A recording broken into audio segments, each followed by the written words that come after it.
Hey guys, welcome back to another day of Bible reading. And today we are going to read 2 Samuel verse 1 until verse 43. So it's kind of lengthy, but not that bad.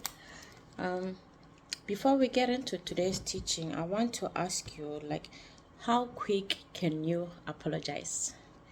Or how quick can you be reasoned with? I know that we all get angry and we all hurt people, but how quick can you apologize after you have realized that you were actually wrong in this scenario? You are actually the problem. If someone comes to you and be like, hey, you were wrong in this and this and this, how long will it take you to apologize? Okay, let's get into it. If you remember last time, we learned about Absalom being killed. David, when everyone was out pursuing the enemy, David told everyone that be gentle with my son Absalom. But Joab was like, no, we're not going to have it. So Joab and 10 other men pierced Absalom with javelins, and Joab was dead. And then we finished the reading with David now mourning for his son, and it's no longer the traitor, but now it is his son. So let's get into it. Verse 1, Joab rebukes David. It was told Joab, behold, the king is weeping and mourning for Absalom. Obviously everyone must have been said. So the victory that day was turned into mourning for all the people, for the people had heard that day the king is grieving for his son. So obviously David is the king, and if the king is grieving, no one is going to celebrate. But that is under normal circumstances. But in this circumstance, he is grieving for the person who tried to kill him. So now everyone who worked hard trying to defend and protect the king and everything, now they can't. So David, in his selfishness, in his selfish inconsideration, turned victory into mourning. So this was just supposed to be a day of celebration. We defeated the enemy and now we celebrate. But now everyone was shamed for killing the son of the king's son. Everyone was shamed for killing the king's son. And everyone who risked their lives now could not even consider that, because now they were being kind of guilt-tripped into seeing that you killed David never came out and said that you guys killed the king's son, but obviously you can see he is mourning and you want to celebrate, so you are the problem. So now victory is turned into mourning. Verse 3, and the people stole into the city that day, as people steal in who are ashamed when they flee into battle. So verse 3 again, and the people stole into the city that day, as people steal in who are ashamed when they flee in battle. So basically they are stealing, means they are sneaking in. They don't want to be seen, so they have to sneak in, and as if people that lost the battle and now they cannot be seen, they have to hide and sneak around so that they will not be seen. So everyone is now shamed for what they did. Everyone is shamed or ashamed, and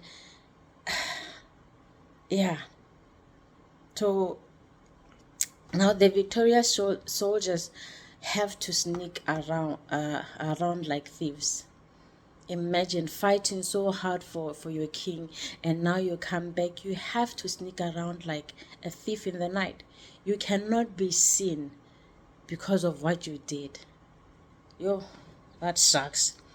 And verse 4, the king covered his face. The king cried with a loud voice, oh, my son Absalom, Absalom, my son. So covered his face. No one can see. Imagine, after working so hard, now the king covered his face. Everyone is feeling shame. Everyone is feeling shame. Like, yeah. So, what does it mean when the king covers his face? It means that he is denying the victory. You cannot celebrate. We did not win.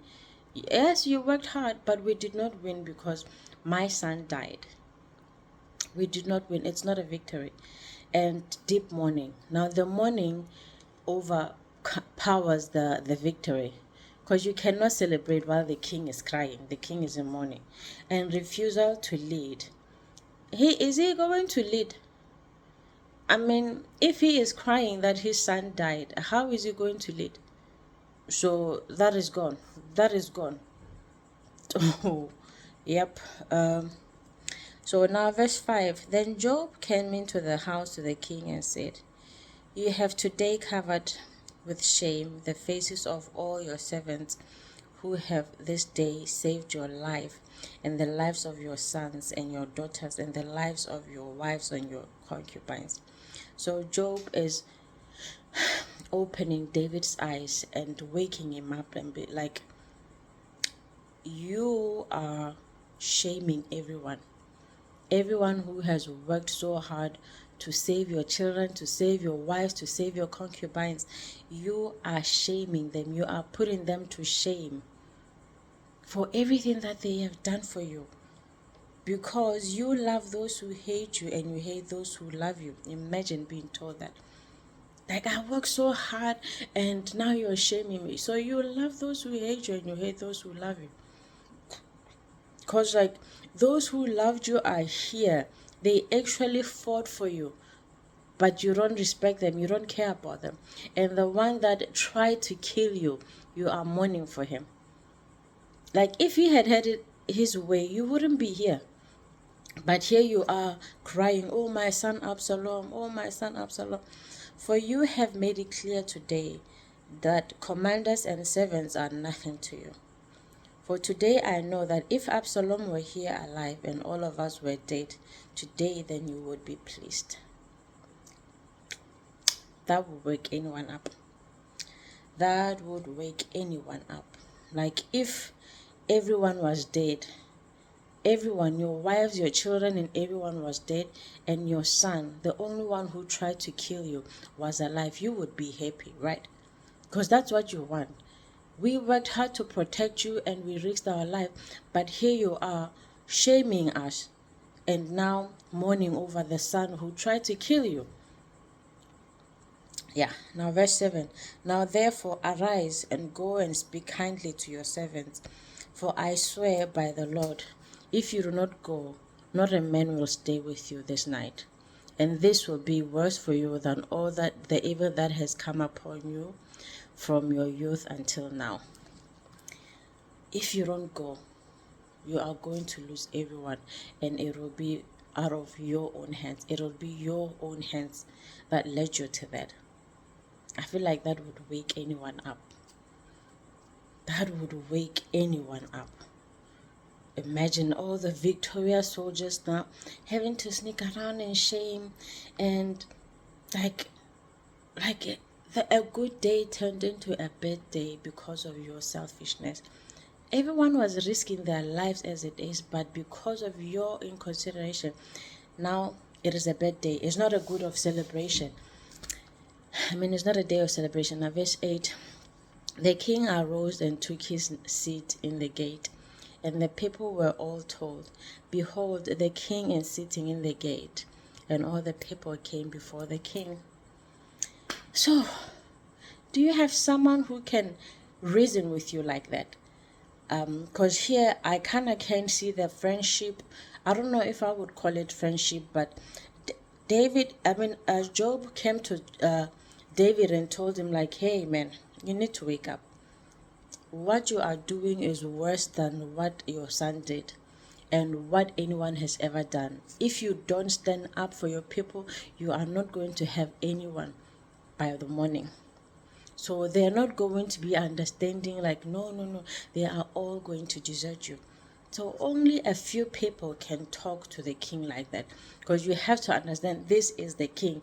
This is not just a man and talking to his friend. And even then, if I'm just talking to my friend, only my friends can talk to me like that. It's not any random person who can come to me and be like, who do you think you are? You're risking blah blah blah. I don't know if I would listen, but it takes someone who knows you to remind you of the value of life.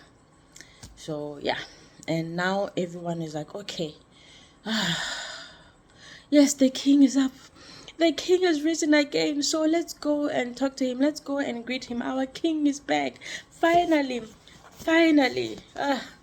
Yeah. And now verse 9. Now Israel had fled. Okay, verse 8 again. Then the king arose and took his seat in the gate, and the people were all told, behold, the king is sitting in the gate. And all the people came before the king.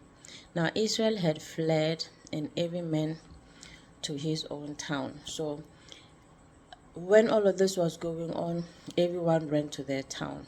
So now everyone is coming down, like, okay, the king is at the gate, so at the entrance now, because obviously if he's at the entrance, he wants to talk to everyone. So now, verse 9, David returned to Jerusalem, and all the people were arguing throughout all the tribes of Israel, saying, the king delivered us from the hand of our enemies, and even saved us from the hand of the Philistines, and now he has fled out of the land from Absalom. Yeah. You see the confusion. This man saved us from worse than horrible kings, like horrible people that could have easily killed us. But he fled from his own son. Yeah, it's kind of like, but Absalom, who we anointed over us, is dead in battle. So when when David fled, they obviously thought like, oh yeah, we have victory. But now Absalom is dead. What now? Absalom is dead. Now therefore, why do you say nothing about bringing the king back? So this is the people just talking about amongst themselves. Why don't you say anything about bringing the king back? I mean, the reason that he had to flee doesn't exist anymore. So why not just bring him back? And in verse 12, and King David, and verse 11, and King David sent this message to Zadok and Abiathar the priest. Say to the elders of Judah, why should you be the last to bring the king back to his house? When the word of all Israel came to the king. So he's basically saying, why are you the last to call me? Basically, you haven't called me back to the house of the king. Why? You were supposed to be the first. And now the people are calling me back, but you haven't. David, when were they supposed to call you back? When? When were they supposed to do that? Because remember, just 2 minutes ago, Job had to go and basically slap you out of your stupor, wake you up and be like, you can't do this. So when were they supposed to be like, oh king, come back, oh king, come back? Or was he expecting them to be the ones that reason with him, like, oh King David, come back, your servants are like. David is being unreasonable. I think, I could be wrong, of course, but I think that Abiathar and Zadok just waiting for him to at least finish mourning, or they were not sure about how to deal with the situation, because he lost his son the same day that he won victory against his enemy. So they were like, how do we deal with this? How? And they waited and waited, but the people now were like, maybe they waited just a bit too long. But now the people were like, okay, let's go back and get the king back. And yeah, verse 12. And David was like, not happy about that. He's kind of giving him, I don't know, like, you're damned if you do, you're damned if you don't. Because I don't think he would have welcomed it, because like covering his face, remember, he was refusing to lead.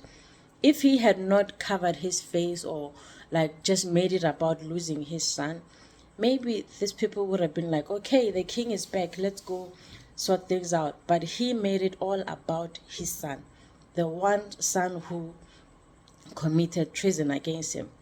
But he was like, no, yeah, like, you guys were supposed to. I'm like, when? Were they supposed to come there when you were busy crying and covering your face, probably not wanting to talk to anyone? When were they supposed to come? Verse 12. You are my brothers, you are my bones, and you are my flesh. Why then should you be the last to bring me back? I mean, they are not the only people in Israel. I can understand what he means, but it's also giving, he respected them, and he wanted them to bring him back, but they didn't get that sense, like, hey, yeah, we should. He respects us, so let's. They didn't see that opportunity, so now he's upset at them. And verse 13, and say to Amasa, if you remember, Amasa was a commander of Absalom's army. I think in previous verse, just verse 17. And they took Absalom and threw him. Yeah, okay. He was a commander of Absalom's army. So now David is saying, and to Amasa, are you not my bone and my flesh? God do so to me and more also, if you are not a commander of my army from now in place of Joab. What? One more time. And to Amasa, are you not my bones and my flesh? So basically, Amasa is David's nephew. And if you remember also, Joab and everyone who serves David's army, they are related by blood, literally by blood. And Amasa is also his nephew. And now David is saying, Amasa, are you not my bone and my flesh? God do so to me and more also, if you are not commander of my army from now on in this place of Joab. So he is basically promoting Amasa, the same one who wanted to kill him, who was leading the army of his enemy. He is promoting him over the one who risked his life and protected him throughout David's reign. The only person who has always been there for David was Joab. Like, he always made sure that David would be protected. He's not the only person, but he's among the only people that made sure that King David would live long enough. But now, Amasa, the enemy's commander of the enemy's army, is being promoted over him. That's a backstep. And he swayed the hearts of all the men of Judah and as one man. So that they sent word to the king, return both you and all your servants.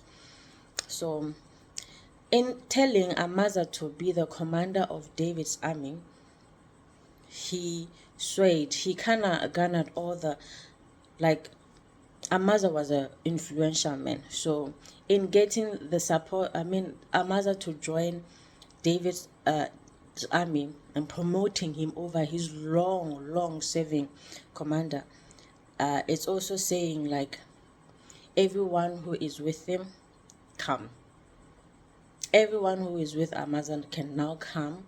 And also now everyone who had also betrayed David, there will not be consequences, because remember, Amasa betrayed David by wanting to kill him. As much as, yes, he was saving his son, but the aim was to kill him. It was not to just maybe arrest him and make him into a servant, but it was to kill him. So David promoting Amasa over Joab when Amasa was the commander of Absalom's army. Why? Because one, Job disobeyed. Uh, Job disobeyed David. David told Job so many times that don't kill these people, don't kill these people, but Job always killed them. Besides Absalom, there is also back then that guy Abner. So back then, Abner, who was a commander of Saul's army, he came into David's army, and then they were like, "Okay, we'll work with you." But then Job and Abner, they fought and fought. Abner killed Job's brother, but Job was not going to have it. He killed Abner and all of this. So so David told him not to kill anyone, but Job did. And even here now, he killed David's son. So that's disobedient. And Job was power hungry. Job was power hungry, always wanted to assert his dominance and show everyone that I am the commander of King David's army. It's me. And David did not like that. I mean, how long can you keep telling someone to stop doing this, and they still keep disobeying you, and you let it go? Eventually something's got to give. So David commanded them to deal nicely with Absalom, and Job ignored him. Job disobeyed. And yeah, so that was Job's punishment too. So he was also showing former rebels that they will not face consequences. There will be no judgment for wanting to kill David. It's clear. I know you wanted to kill me, but water under the bridge, no judgment. And also he gathered Judah to come back to him. He gathered Judah tribe to come back to him, and they were all behind Amasa. And also humbling Job and Abishai, who were always seeking blood and resolution. They did everything they've always wanted to resolve the situation with blood, which everything that David had forgiven, they were like, no, let's kill. Like also in the previous chapter, there were, I think, 2 instances where Job's brother was like, let's kill Shimei, let's kill him. Why is he cursing the king? David was like, no, what if this is what God told him, and then I end up killing? So no. And then again, when he came back, like David was like, no, don't kill him. So their way of solving problems is by killing, just eliminating. We don't have to deal with it. Let's just eliminate it. So even though David forgave, they were like, no, the best way to deal with it is to kill it. Yeah, so this was Job's punishment. So yeah, verse 15. So the king came back to Jordan, and Judah came to Gilgal to meet the king, to bring the king over to Jordan. So now the tribe of Judah came to get the king and bring him back to Jordan. So like, yay, the king is finally back, right? The king is back, right? Yay, let's celebrate. Now we are in verse 16. David pardons his enemies. Yeah, and Shimei is the son of Gera. The Benjaminite from Bahurim, hurried to come down with the men of Judah to meet David. Remember, the men of Judah are coming to get David over the Jordan and taking him back. So Shimei is like, okay, let me go with them. And yeah, and quickly meet the king. And with him were 1,000 men from Benjamin, and Ziba, the servant of the house of Saul, with his 15 sons and his 20 servants, rushed down to the Jordan before the king. So basically every one of the tribe of Benjamin who was hoping that David would die in this, they are now rushing to the Jordan to meet David and apologize. They crossed the ford to bring over the king's household and to do his pleasure. So everyone just came to bring the king and to make sure that he is happy. Like, yeah, okay, now. And Shimei, the son of Gera, fell down before the king, and he was about to cross the Jordan. So as David was about to cross the Jordan, Shimei now falls down to the ground, and he said to the king, "Let my lord hold me guilty, or let not my lord hold me guilty, or remember how your servant did wrong on the day my lord the king left Jerusalem. So don't hold me guilty, or don't use anything I said or did against me. Don't hold me guilty or remember all my sins.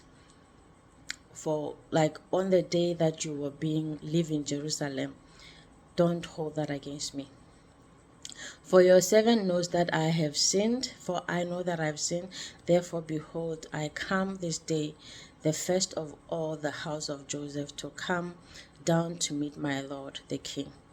So don't hold it against me. So that is why I come today on the first day, before anyone else comes, on the first day of the house of Joseph. So the house of Joseph, that just means is it the northern tribe of Israel? Because remember, the southern tribe is represented by Judah. The northern is represented by Joseph. So Benjamin is within the northern tribe. So it's just saying, like, out of the tribe of Joseph, every one of the 6 northern kingdoms coming to apologize. So please, I like that he was bold enough to just come and apologize. The same way he cursed the king to his face, he's coming and facing the king and apologizing. Don't hold it against me. I know I sinned, I know I was wrong, but please don't hold it against me. Abishai the son of Zuriah answered, "Shall not Shimei be put to death for this, because he cursed the king, the Lord's anointed?" Remember, Abishai is Job's brother. "Shouldn't we kill him for this because he cursed the..." Again, their resolution is blood, death, blood. Shouldn't we kill him because he cursed the Lord's anointed, right? He sinned. So, but David said, "What have I to do with you, you sons of Zuriah, that you should this day be as an adversary to me? Shall anyone be put to death in Israel this day? For do I know that I am this day the king of Israel?" So, like, it's kind of giving annoyance with them. What have I to do with you, you sons of Uzuriah? Why do you want to include me in your things, you sons of Uzuriah? Should anyone be killed today? Like, should anyone else be killed today? You can see that people worked hard. We are finally here gathering, and now you want to take people's life. What is up with you, sons of Uzuriah? Why? That must have quickly shut him up. And the king said to Shimei, "You shall not die." The king gave him his oath. So the king promised that, "Shimei, you will not die. I'm not going to kill you. Your death will not be as a result of my command. So you will not die." So now we are done with Shimei.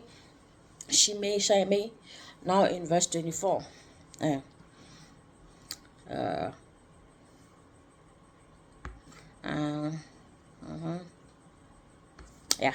Verse 24. And Mephibosheth, the son of Saul, came down to meet the king. He had neither taken care of his feet, nor trimmed his beard, nor washed his clothes, from the day the king departed until the day he came back. So, remember, Mephibosheth was Jonathan's son. He was crippled when they found out that David is king. They thought David would kill them, but David did not. Now David invited him to his house, invited him to his table. They ate at the table, and then when Absalom happened, now Ziba took everything, the food and everything, and went to give it to David, and said that Mephibosheth said that finally his house will be, yes, finally he will be, finally, like, vengeance is mine. So now Mephibosheth is coming to David and say has not been clean, like the beard is big, no cleaning, like just dirty, just showing that he had been mourning he had been mourning from the time that David fled, which kind of shows that the story that Ziba gave was not accurate. The story that Ziba gave was not accurate, because if he was happy that David is finally running, he would have taken care of himself and bathed and everything, but he did not. And when he came to Jerusalem to meet the king said to him, "Why did you not go with me, Mephibosheth?" So obviously the king has to question him. Why didn't you go with him after everything I've done for you? I took care of you. I invited you to my house. I adopted you as one of my own. So why didn't you come with me? And he answered, "My lord, O king, my servant deceived me. For your servant said to him, I will settle a donkey for myself." So basically, Mephibosheth is saying, Ziba deceived me. Ziba said that he would settle a donkey for me. Ziba said that he would settle a donkey for me, that I may ride it on it and go with the king, for your servant is lame. So Ziba was supposed to settle the donkey for Mephibosheth, so Mephibosheth can ride it, because he cannot settle the donkey for himself. And then Mephibosheth will just ride it and go to the king. And he has slandered your servant to my lord the king, but my lord the king is like an angel of God. Do therefore what seems good to you.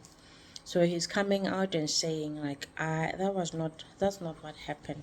He was supposed to settle the donkey for me, but he decided to deceive me. He was supposed to prepare the donkey for me, but he deceived me. I cannot walk. I cannot do anything for myself. So him doing that meant that I couldn't do anything about it. He left me. Yeah. So, yeah. But now he's saying, so do whatever seems right to you.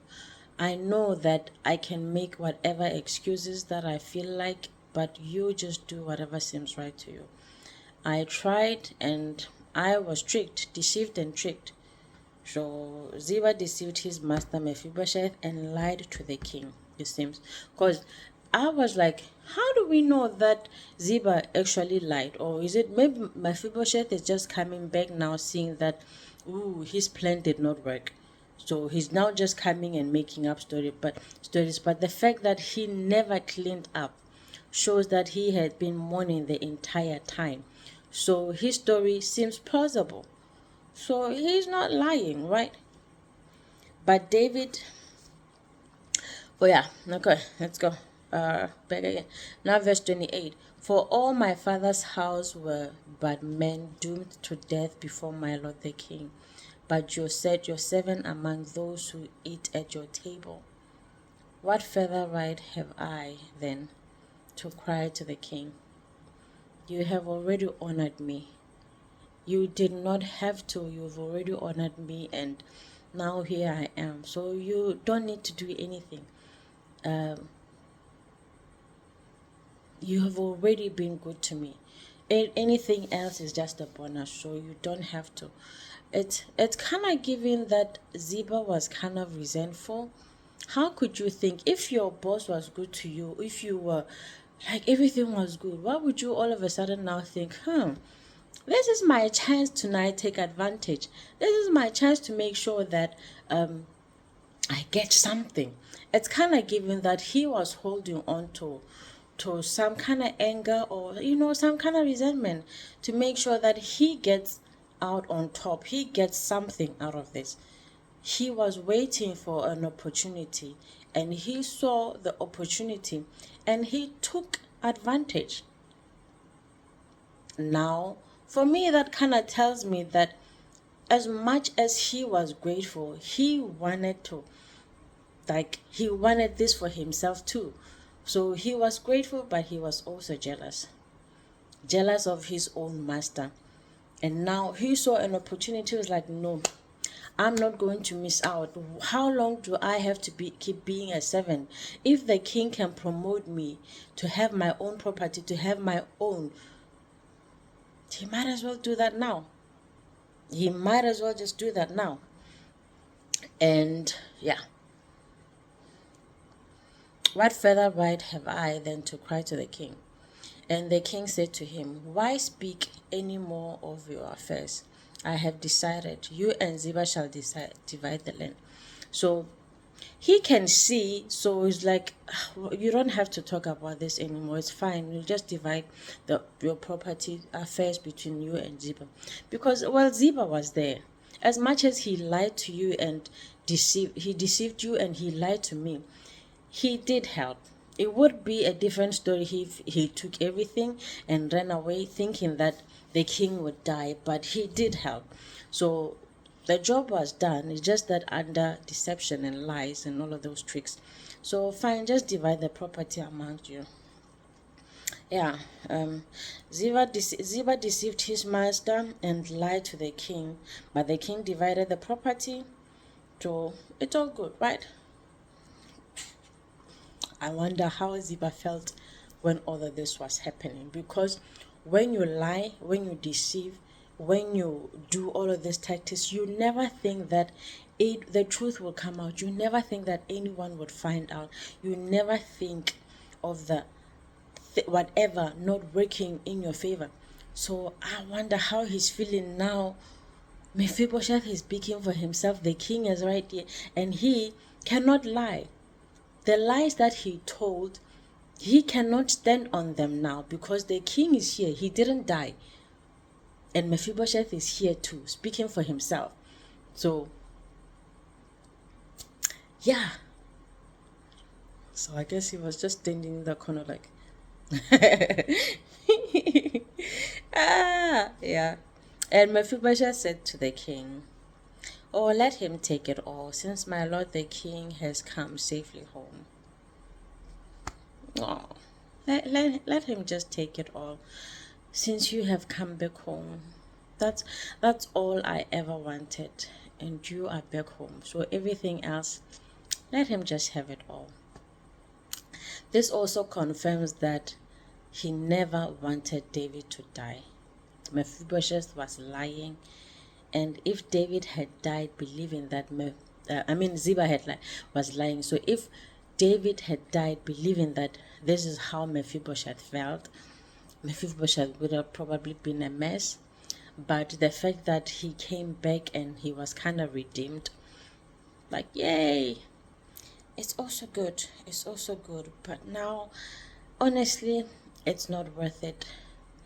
I'm just happy that you're alive, and that's all I ever need. I don't need anything else, because now, again, I'm going to have to be dealing with this deceiver now. I have to deal with him now, knowing that he backstabbed me. So I would rather not have to deal with him. So it's fine. Just give him everything, and me and my household will just live on whatever is there. Okay. That's kind of interesting. So that issue is done. David was like, okay, I guess you're right. If you don't want it, and obviously Ziba wants it, so that's fine. Let's just give it to him. Now Barzillai the Gileadite had come down from Rogelim, and he went on with the king to the Jordan to escort him over the Jordan. Remember, Barzillai was that man who came with a lot of food, and he took care of the king. And yeah, so now he's back there. Barzillai was a very aged man, 8 years old. He had provided the king with food while he stayed at Mahanaim, for he was a very wealthy man. So when David was still running away from his son, Barzillai provided for him, and it's grateful, right? And the king said to Barzillai, come over with me, and I will provide for you with me in Jerusalem. Come and live with me. Come and live with me, and I will take care of you. Whatever is mine will be yours. Whatever anything you want is all yours. But Barzillai said to the king, how many years have I to the king? How many years have I still to live, that I should go up with the king to Jerusalem? Remember, he is, I think, 80 or 85.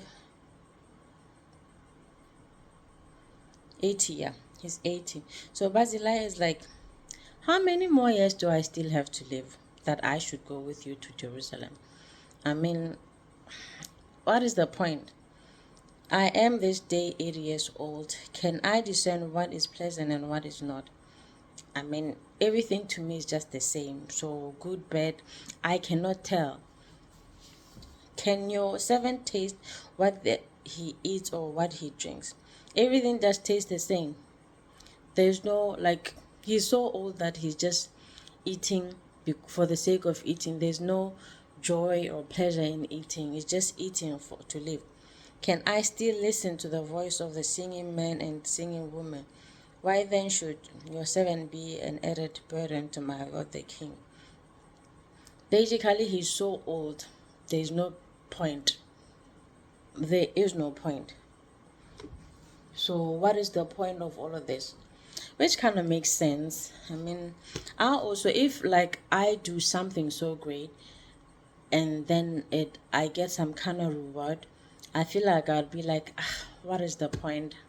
I'm old, in my old age. I'll be like, what is the point? Let's rather give it to the kids, right? Your servant will go a little way over the Jordan with the king. I'll go with you just a little. Why should the king repay me with such a reward? Like, it's too much. It's too much for you to have to do. Then please let your servant return, that I may die in my own city, near the grave of my father and my mother. But yeah, like when you're old, all you want to do is to die in peace. Not that I'm old or I have been there, but I have seen and experienced how old people talk. All they want to do is die at home in peace. They don't want to be all around gallivanting, doing things and doing things for the first time. So it's like, it is what it is. Let's just go home and stop all of this. But let your servant return, that I may die in my own city, near the grave of my father and my mother. At least that way, the people that have to bury me won't have to fetch me from very far. But here is your servant Shimsham. Let him go over with my lord, the king, and do for him whatever seems good to you. This is my servant, like this is my son, my nephew, my whatever. Let him rather go with you, and whatever you want to do, he's yours. If you want to honor him, he's yours. If you want to, whatever is yours. And the king answered, Shimsham shall go over with me, and I will do for him whatever seems good to you, and all that you desire of me I will do for him. So anything you want is yours. So since I can't honor you because you're saying you are old, I understand that. So let me rather honor you through your son, through your servant, and whatever you want, it's his. Whatever he desires, it is his. And then all the people went over to the Jordan, and the king went over, and the king kissed Barzillai and blessed him, and we returned to his own town. So Barzillai is like now going back. The king blessed him, all as well. He's going back to his own town. The king went on to Gilgal, and Shimsham went on with him. So everyone is going back, and yeah, all is well. And all the people of Judah, also half of the people of Israel, brought the king on his way. So now everyone is taking the king home. Like, yeah, it's time to go home. Time to go home. And then all the men of Israel came to the king and said to the king, why have our brothers, the kings of Judah, stolen you away and brought the king and his household over to the Jordan, and all the men with him?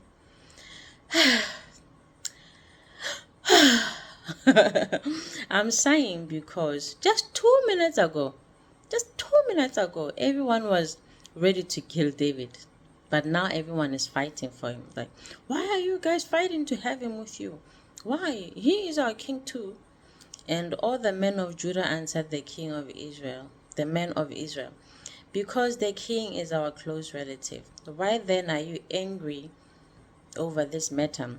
Have we eaten at all at the king's expense, or has he given us any gift? So he has not given us anything. We're not benefiting. So why do you want to? It's not like everything he has we get, but why are you acting like this? It's funny how the same Judah people had to be convinced to come back to serve David again. Just like, it's funny how everyone suddenly forgot that they wanted to kill him, they didn't want him back, but now everyone is like, yeah, we want him back, he's our king. And the men of Israel answered the men of Judah, we have 10 shares in the king, and in David also we have more than you. Why then did you despise it? 10 shares just meaning the tribes of Israel. So why do you hate us then? Were we not the first to speak to bring back our king? So they're saying, you guys do not want him back. We were the first to claim him as our king. We were the first to go and call him back to be our king. So we should be allowed the honor of having him live with us. But we have more shares in like he is of the tribe of, like, more what is that, more tribes. Remember, the tribes of Israel were 12 plus 2 from Joseph, so basically 14. So they're saying they have 10, and then Judah just has 4, so they have more tribes already. And they also were the first to call the king back. So now they should have to get to have him with them. But the words, yeah, but yeah, but the words of the men of Judah were fiercer than the words of the men of Israel. So basically, the men of Israel Judah just ended up making more points, or just being more emphatic than the men of Israel. So basically, now King David is going to live with the men of Judah. Yay! That's it for today. And it's kind of funny how when David first became king, he had to flee from Saul. Only Judah, only Judah was like, fine, be our king. He was king over Judah and other tribes when Saul was alive. And after that, after some time, and then they were like, okay, fine, let's go and have David as our king. And then now later, Absalom comes and gets their attention. Now they all want him out. They all want him out. They're all like, no, we don't want you as our king. And then again, now Absalom is gone. They're all now fighting for him. They're all fighting to have him back. It's like back and forth, like they're acting like children. They're acting like children. But the nice thing is that it is kind of a new start, because everything is forgiven, all is forgiven.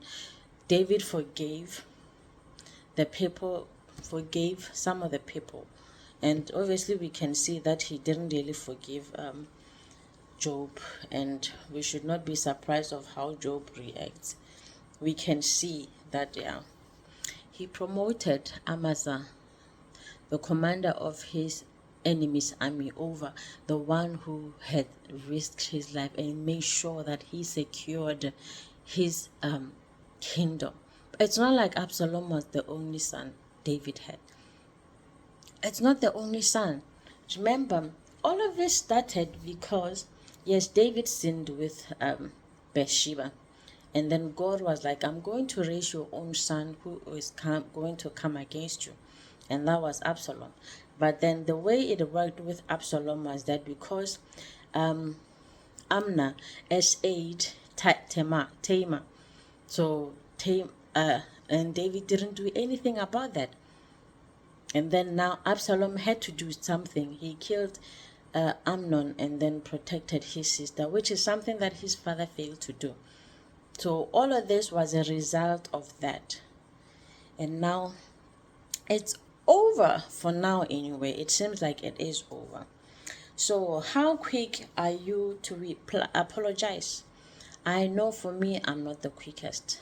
And even if you come and reason with me, if I am high, it's not necessarily easy to get me to come down.